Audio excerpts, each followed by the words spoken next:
8h20 et ce matin on parle aussi sur France Bleu Gard-Lozère de l'impôt à la source avec votre invité Jérôme Plédis et Jacques Bourgade, le vice-président de la Chambre de métiers du Gard. Bonjour Jacques Bourgade. Bonjour. Et merci d'être avec nous sur France Bleu Gard-Lozère. Avant de parler impôt, un mot tout de même sur ce qui s'est passé dans l'Aude. De nombreux artisans sont touchés par les inondations. Là-bas, les artisans gardois sauront-ils se montrer solidaires, comme ils le font d'ailleurs régulièrement? Oui, comme on le fait régulièrement. Je sais que mon président m'a appelé hier pour me dire qu'on était en train de réfléchir à une opération pour aider et être solidaire avec les artisans audois. Nous avons déjà vécu ça avec la Guadeloupe qui avait été vraiment touchée par ce genre de phénomène. Et on se rappelle bien sûr de Nîmes qui a subi aussi ces mêmes intempéries. Il y a 30 ans exactement, nous en parlions sur France Bleu Gard-Lozère très récemment.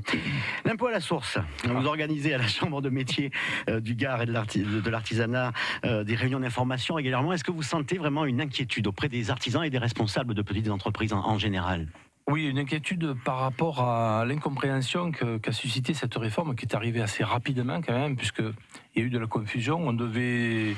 Elle a déjà été reportée une première fois. Au départ, c'était 2018, après... Voilà, ça ne devait pas se faire. Puis ça devait se faire, on ne savait pas quand.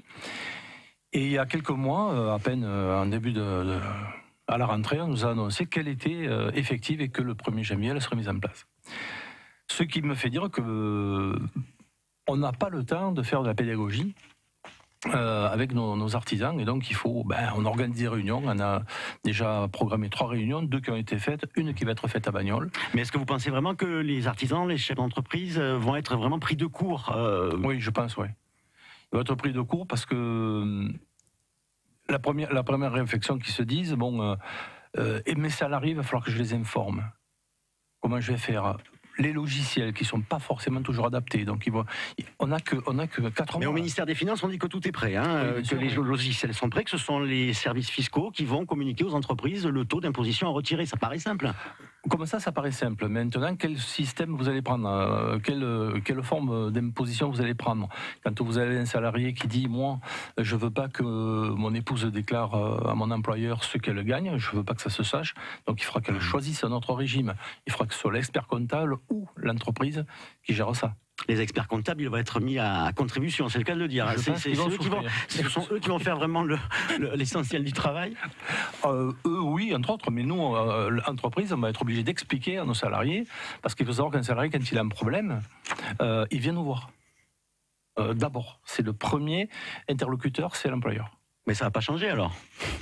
Non, mais si, parce qu'il va falloir expliquer les impôts et c'est une perte de temps. Enfin, c'est du temps en plus à consacrer, quoi.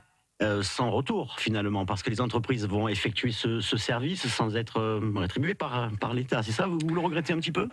Je ne sais pas que je regrette un petit peu, je regrette beaucoup, parce que, une fois de plus, l'État se désengage et il met à la charge de l'entreprise ce désengagement.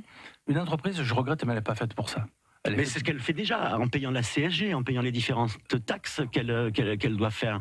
Donc ça va être une ligne à rajouter finalement, non ? Oui, une ligne à rajouter, oui, mais on charge le baudet. Alors un peu plus. Moi, je trouve que c'est pas normal. On n'est pas là pour ça.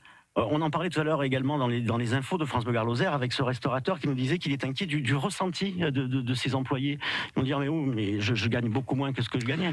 Alors ça c'est une chose aussi. Psychologiquement, je pense que pendant une certaine période, les employés vont être surpris de leur revenu et ça risque de poser un problème peut-être de consommation, ce dont nous n'avons pas besoin en ce moment. La plupart étaient mensualisés, cela dit, jusqu'à présent, avec une somme supérieure, puisqu'on payait sur 10 mois. Eh oui, peut-être, je ne sais pas. C'est une chose qu'il faudra regarder, ça. En tout cas, effectivement, l'échéance s'approche. Aujourd'hui, on est là sur France Bleu Gard-Lozère pour aider justement les artisans et les chefs d'entreprise pour en parler.